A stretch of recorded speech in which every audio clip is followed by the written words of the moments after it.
आज हम लोग आपकी कक्षा 11 में पाठ है नागमती वियोग वर्णन और इसके रचयिता हैं मलिक मोहम्मद जायसी।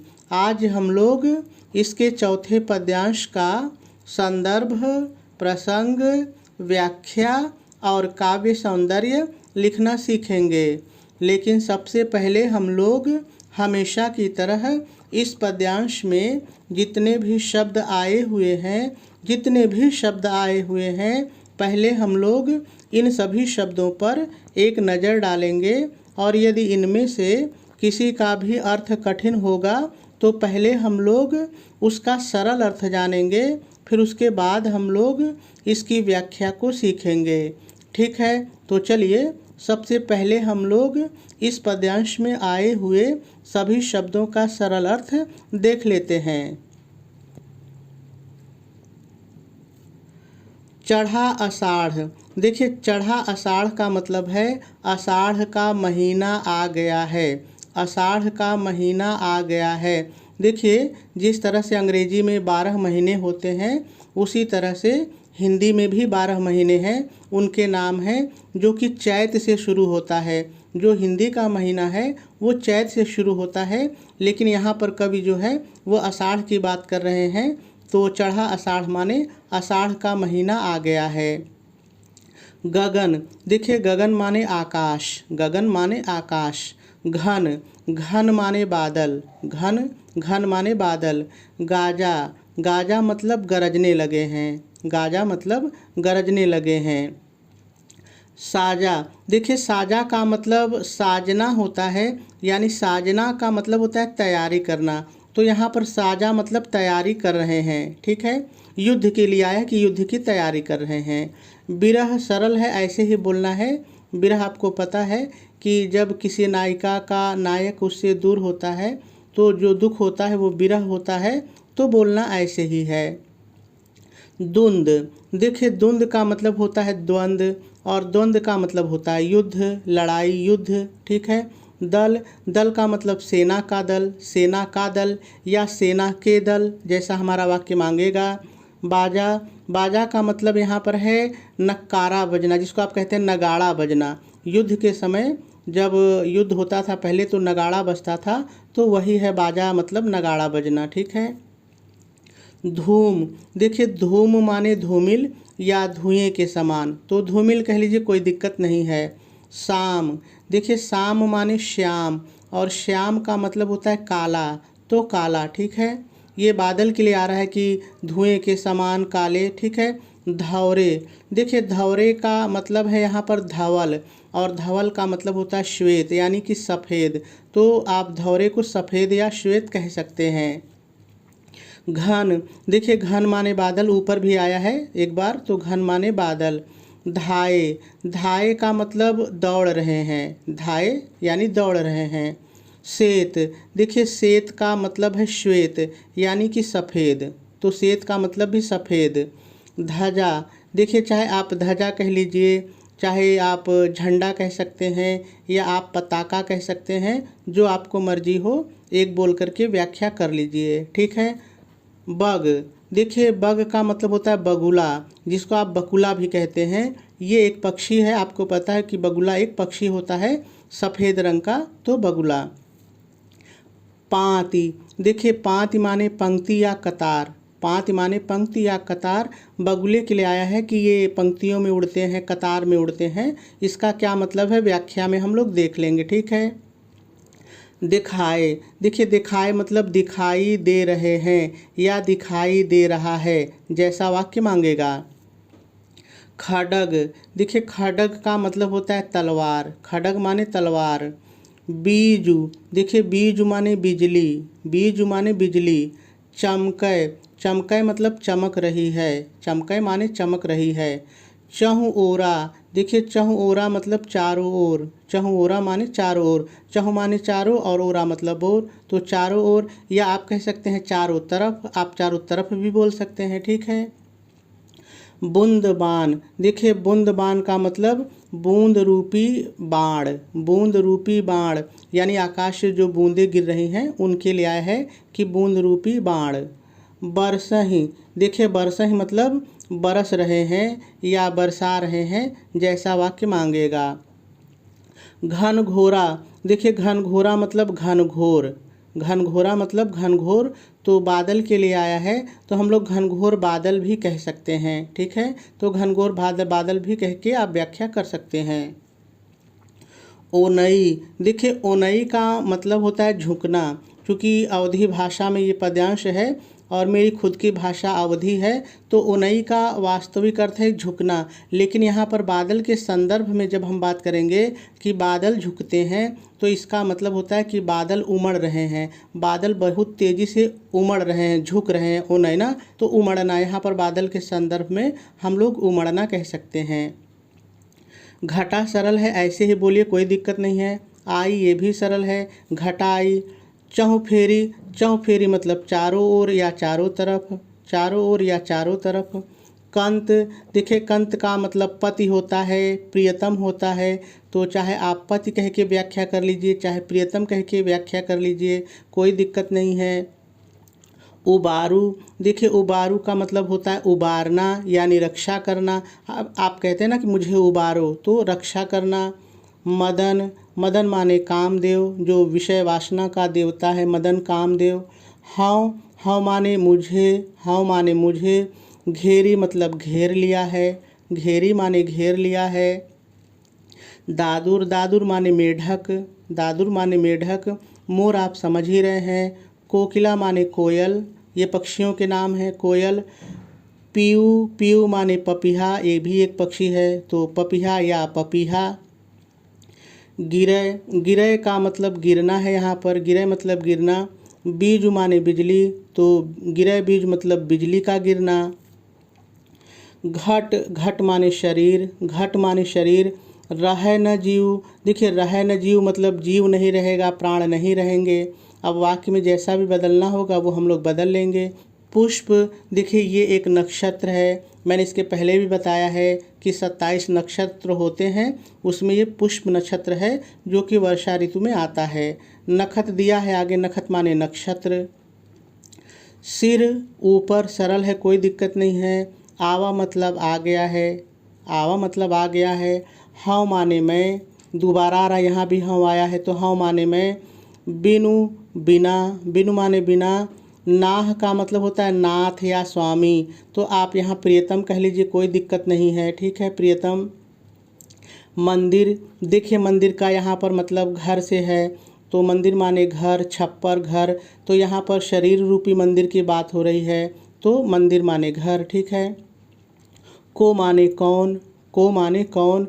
छावा मतलब छाएगा, कौन छाएगा, छप्पर जो घर का छप्पर है, मंदिर है, कौन छाएगा। आद्रा ये भी एक नक्षत्र है, तो आद्रा भी वर्षा ऋतु में आने वाला एक नक्षत्र है। लाग मतलब लग गया है, आद्रा लाग मतलब आद्रा नक्षत्र लग गया है, लाग माने लग गया है। भूई माने जमीन, भूई माने जमीन। ठीक है। लेई। अब देखिए लेई का मतलब वास्तव में लेई का मतलब तो होता है कीचड़, है ना, हम लोग बोलते हैं कि लेव लग गया है, कीचड़ लग गया है, तो लेकिन यहाँ पर लेई का मतलब है कि ज़मीन का गीला हो जाना, तो भूई लेई मतलब ज़मीन का गीला हो जाना, ज़मीन का पानी से भर जाना। ठीक है।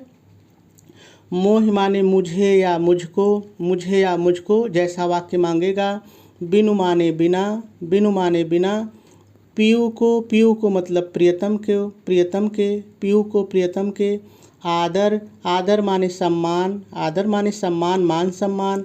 देई मतलब देगा, देई मतलब देगा। जिन्ह मतलब जिनके, जिन्ह माने जिनके। घर सरल है। कंता माने पति या प्रियतम, ऊपर कंत आया था तो यहाँ पे कंता है, तो पति या प्रियतम। ते माने वे, ते माने वे। सुखी सरल है। तिन्ह मतलब उन्हें, तिन्ह मतलब उन्हें। गारो मतलब गौरव, गारो मतलब गौरव। औ माने और, औ माने और। कंत तिबारा आ रहा है, कंत माने प्रियतम, पति, प्रियतम। प्यारा, प्यारा यानी प्यारा, प्यारा मतलब प्यारा। बाहिरे मतलब बाहर, बाहिरे मतलब बाहर यानी विदेश में बाहर कहीं है। हम सरल है, सुख सरल है। भूला मतलब भूल गई हैं, भूला मतलब भूल गई हैं। सर्व मतलब सभी या सभी प्रकार के, सर्व माने सभी या सभी प्रकार के, जैसा वाक्य बनाते समय बैठ जाए। ठीक है, तो सभी शब्दों का सरल अर्थ हो गया। अब हम लोगों को इसकी व्याख्या सीखनी है, लेकिन इसकी व्याख्या को सीखने से पहले हम लोग थोड़ा सा इसका संदर्भ और प्रसंग लिख लेते हैं, फिर उसके बाद हम लोग इसकी व्याख्या को सीखते हैं। ठीक है, तो चलिए सबसे पहले हम लोग इसका संदर्भ लिख लेते हैं। तो आप संदर्भ हेडिंग डालेंगे, डैश डालेंगे और डैश डाल करके लिखेंगे, प्रस्तुत पद्यांश हमारी पाठ्य पुस्तक हिंदी के काव्य खंड में संकलित नागमती वियोग वर्णन शीर्षक से उद्धृत है। इसके रचयिता मलिक मुहम्मद जायसी जी हैं। यह पद्यांश उनके प्रसिद्ध काव्य ग्रंथ पद्मावत में संग्रहित है। पूर्ण विराम लगा देंगे और आपका संदर्भ पूरा हो जाएगा। चलिए अब हम लोग थोड़ा सा इसका प्रसंग भी लिख लेते हैं। तो आप प्रसंग हेडिंग डालेंगे, डैश डालेंगे और डैश डाल करके लिखेंगे, प्रस्तुत पद्यांश में कवि जायसी जी ने आषाढ़ माह के आगमन पर रानी नागमती की विरह वेदना किस प्रकार से बढ़ जाती है, इसका बहुत ही सजीव वर्णन किया है। पूर्ण विराम लगा देंगे और आपका प्रसंग भी पूरा हो जाएगा। चलिए अब हम लोग इसकी व्याख्या को सीखते हैं। तो कवि जायसी जी कहते हैं, चढ़ा आषाढ़ गगन घन गाजा, साजा बिरह दुंद दल बाजा। तो देखिए एक बार में हम लोग एक एक लाइन लेकर के ही इसकी व्याख्या को सीखेंगे। ठीक है, तो सबसे पहले हम लोग व्याख्या हेडिंग डालेंगे, डैश डालेंगे और डैश डाल करके पहले थोड़ा सा भाव के अनुसार हम लोगों को अपनी तरफ से जोड़ करके लिखना पड़ेगा। हम लोगों को अपनी तरफ से क्या जोड़ करके लिखना पड़ेगा, ध्यान से सुनिए। प्रस्तुत पद्यांश में रानी नागमती अपनी विरह वेदना का वर्णन करती हुई कहती हैं कि, अब लाइन पर आ जाइए, कहती हैं कि आषाढ़ का महीना, यहाँ से शुरू करिए, आषाढ़ का महीना, या आप कह सकते हैं आषाढ़ का महीना, जो आपको अच्छा लगे। तो मैं कहूँगा आषाढ़ का महीना आ गया है, चढ़ा आ गया है, या आप कह सकते हैं लग गया है, चढ़ा लग गया है, जो आपको अच्छा लगे। तो एक बार फिर से देखिए, आषाढ़ का महीना आ गया है, आकाश में गगन, आकाश में बादल, घन बादल, आकाश में बादल गरज रहे हैं, गाजा गरज रहे हैं, आकाश में बादल गरज रहे हैं। बिरह रूपी शत्रु ने, बिरह रूपी शत्रु ने युद्ध की, द्वंद युद्ध की, बिरह रूपी शत्रु ने युद्ध की तैयारी कर ली है, साजा तैयारी कर ली है। बिरह रूपी शत्रु ने युद्ध की तैयारी कर ली है। और उसकी सेना के दल, दल तो हम लोग कहेंगे और उसकी सेना के दल युद्ध के नगाड़े, बाजा, युद्ध के नगाड़े बजाना आरंभ कर दिया है, युद्ध के नगाड़े बजाना आरंभ कर दिया है। पूर्ण विराम लगा देंगे और एक लाइन की व्याख्या पूरी हो जाएगी। चलिए इस एक लाइन की व्याख्या को एक बार फिर से देख लेते हैं। यदि कहीं नहीं समझ में आया होगा तो समझ में आ जाएगा। ठीक है, तो देखिए मैंने कहा कि सबसे पहले आप व्याख्या हेडिंग डालेंगे, डैश डालेंगे और डैश डाल करके पहले थोड़ा सा भाव के अनुसार आपको अपनी तरफ से जोड़ करके लिखना पड़ेगा। क्या लिखना पड़ेगा, एक बार फिर से सुन लीजिए।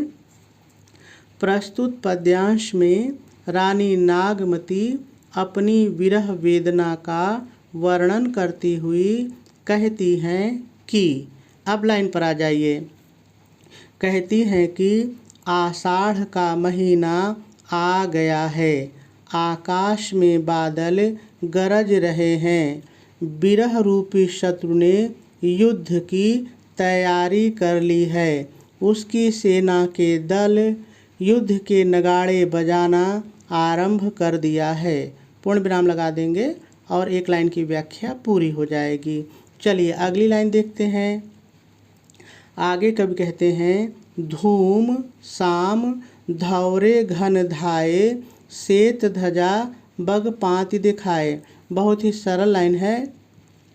आगे नागमती कहती हैं, विरह रूपी शत्रु की, इतना भाव के अनुसार जोड़ लीजिए, विरह रूपी शत्रु की धूमिल, धूम धूमिल, विरह रूपी शत्रु की धूमिल काली, शाम काली, कामा जहाँ है तो लगाते जाएंगे, विरह रूपी शत्रु की धूमिल काली और श्वेत, धौरे श्वेत, और श्वेत बादल रूपी सेनाएं घन, तो हम लोग कहेंगे बादल रूपी सेनाएं दौड़ने लगी हैं, धाए दौड़ने लगी हैं।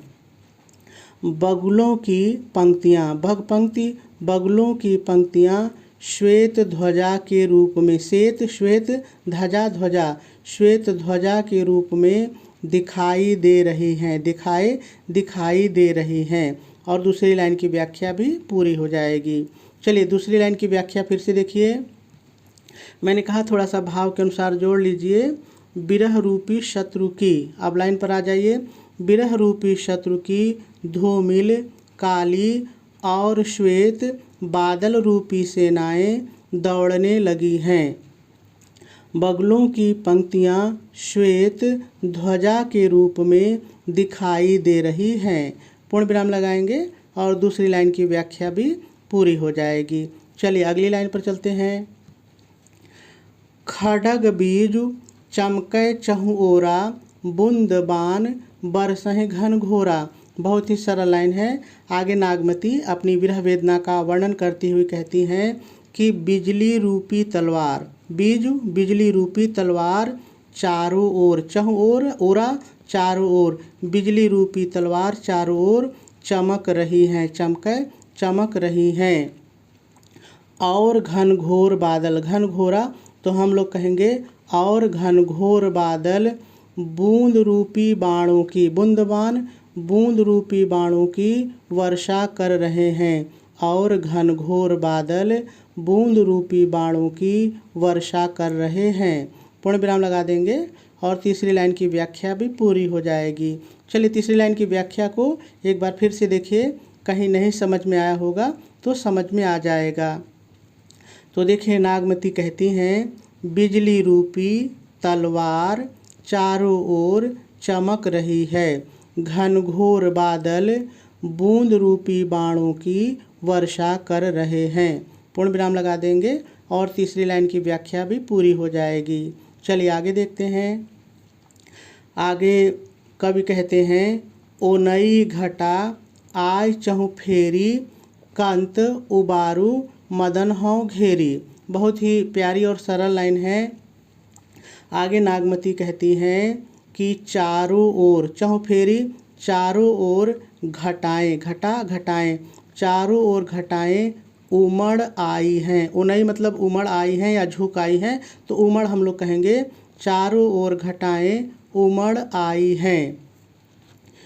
और मदन ने, मदन कामदेव ने, और कामदेव ने, या आप कह सकते हैं कामदेव की सेना ने, ऐसे भी बोल सकते हैं। और कामदेव की सेना ने मुझे, हाँ मुझे, और कामदेव की सेना ने मुझे चारों ओर से घेर लिया है, घेर लिया है। हे प्रियतम, कंत संबोधन का चिन्ह है, तो हे प्रियतम मेरे प्राणों की रक्षा कीजिए, उबारू मेरे प्राणों की रक्षा कीजिए। चलिए एक बार फिर से देखते हैं, हो सकता है न समझ में आया हो तो फिर से देखिए। तो रानी नागमती कहती हैं, चारों ओर घटाएं उमड़ आई हैं, कामदेव की सेना ने मुझे चारों ओर से घेर लिया है। हे प्रियतम मेरे प्राणों की रक्षा करो या मेरे प्राणों की रक्षा कीजिए। ठीक है, और पूर्ण विराम लगा देंगे और इस लाइन की व्याख्या भी पूरी हो जाएगी। चलिए आगे देखते हैं। आगे है, दादुर मोर कोकिला पीऊ, गिरे बीज घट रहे न जीव। बड़ी प्यारी लाइन है। देखिए आगे नागमती क्या कहती हैं मेढक दादुर मेढक कामा लगाते जाएंगे। मेढक, मोर, कोयल और पपीहा बोल रहे हैं। बोल रहे हैं अपने जोड़िए। मेढक, मोर, कोयल और पपीहा बोल रहे हैं। उनकी बोली बिजली गिरा रही है। या आप कह सकते हैं उनकी बोली मेरे ऊपर बिजली गिरा रही है। बीज गिर उलट दीजिए, बिजली गिरा रही है अर्थात मेरे हृदय को बेध रही है। अर्थात मेरे हृदय को बेध रही है। ऐसा लगता है कि अब मेरे प्राण, जीव माने प्राण, ऐसा लगता है कि अब मेरे प्राण मेरे शरीर में, घट माने शरीर, अब मेरे प्राण मेरे शरीर में नहीं रहेंगे। रहें ना तो उलट दीजिए, नहीं रहेंगे। ऐसा लगता है अब मेरे प्राण मेरे शरीर में नहीं रहेंगे। पूर्ण विराम लगा देंगे और इस लाइन की व्याख्या भी पूरी हो जाएगी। चलिए एक बार फिर से देख लेते हैं। तो रानी नागमती कहती हैं मेढक दादुर मेढक, मेढक, मोर, कोयल और पपीहा बोलने लगे हैं। उनकी बोली मेरे ऊपर बिजली गिरा रही है अर्थात मेरे हृदय को बेध रही है। ऐसा प्रतीत होता है जैसे अब मेरे प्राण मेरे शरीर में नहीं रहेंगे। पूर्ण विराम लगा देंगे और इस लाइन की व्याख्या भी पूरी हो जाएगी। चलिए आगे देखते हैं। आगे नागमती जी कहती हैं पुष्प नखत सिर ऊपर आवा, हाँ बिनु नाह मंदिर को छावा। बहुत ही सरल लाइन है। अब आगे नागमती कहती हैं कि पुष्प नक्षत्र भी सिर पर आ गया है। नक्षत्र है तो ऐसे बोलेंगे, ठीक है। पुष्प नक्षत्र भी अब मेरे सिर के ऊपर आ गया है। आवा आ गया है अर्थात, अब जोड़ना है, अर्थात इस बात का संकेत हो गया है कि अब वर्षा और अधिक होने वाली है। अर्थात इस बात का संकेत हो गया है कि वर्षा अब और अधिक होने वाली है। बिना प्रियतम के, नाह माने प्रियतम, बिनु माने बिना, बिना प्रियतम के अब हाँ मेरे, बिना प्रियतम के अब मेरे घर को, मंदिर घर को कौन छाएगा, छाएगा। अब बिना प्रियतम के मेरे घर को कौन छाएगा। या आप कह सकते हैं मेरे हृदय रूपी घर को या शरीर रूपी घर को कौन छाएगा, ठीक है। और इस लाइन की व्याख्या भी पूरी हो जाएगी। चलिए एक बार फिर से देखते हैं। देखिए दोबारा बोलने पर शब्द आगे पीछे हो सकते हैं, भाव वही रहेगा। तो देखिए रानी नागमती कहती हैं पुष्प नक्षत्र सिर के ऊपर आ गया है अर्थात इस बात का संकेत हो गया है कि अब वर्षा और अधिक होगी। और बिना प्रियतम के, बिनु नाह, और बिना प्रियतम के अब मेरे, हाँ मेरे, अब मेरे घर को या हृदय रूपी घर को कौन छाएगा, मेरे हृदय रूपी घर को कौन छाएगा। और इस लाइन की व्याख्या भी पूरी हो जाएगी। चलिए आगे देखते हैं। आगे नागमती कहती हैं अद्रा लाग भूइ लेई, मोह बिनु पीऊ को आदर देई। बहुत ही सरल लाइन है। अब आगे नागमती कहती हैं आद्रा नक्षत्र भी लग गया है। आद्रा यानी आद्रा नक्षत्र, नक्षत्र अपने से जोड़ लीजिए।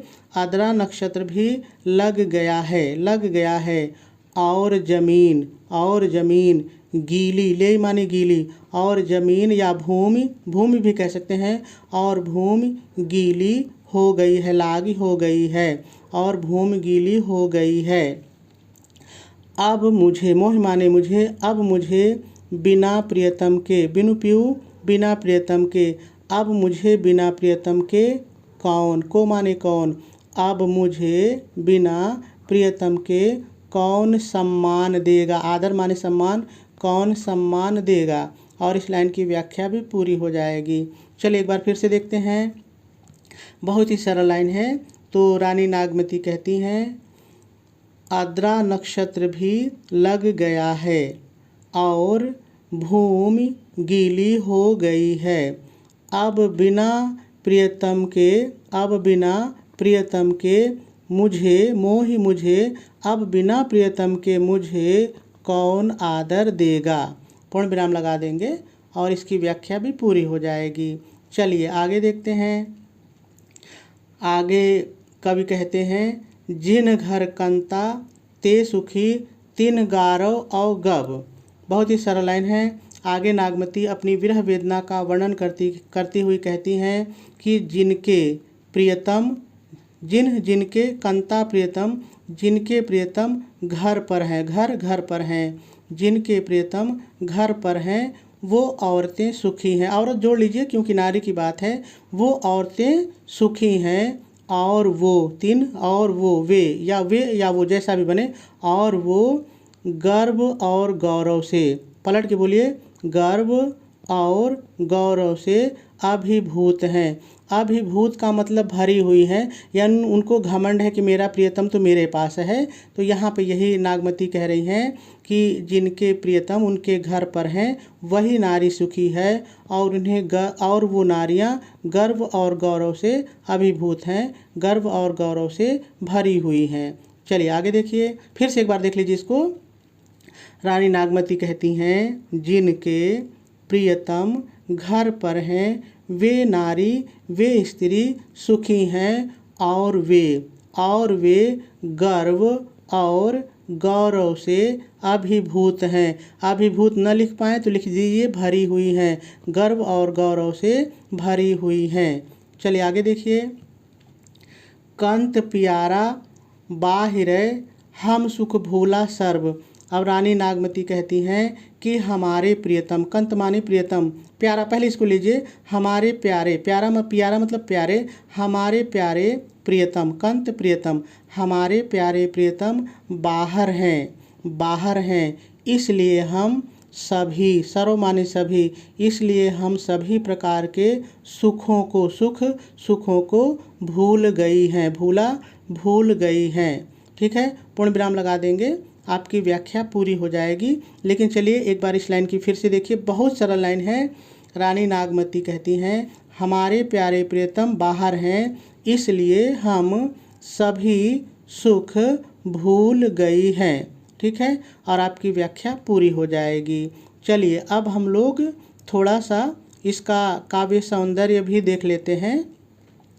तो देखिए, यदि हम लोग रस की बात करें तो इसमें वियोग श्रृंगार रस है, छंद ये चौपाई और दोहा है, अलंकार इसमें सांग रूपक, अनुप्रास और उत्प्रेक्षा ये मुख्य रूप से हैं, भाषा इसकी अवधि है, शैली इसकी मसनवी समन्वित गेय प्रबंधात्मक है, गुण इसमें प्रसाद है और शब्द शक्ति इसमें लक्षणा और व्यंजना दोनों है।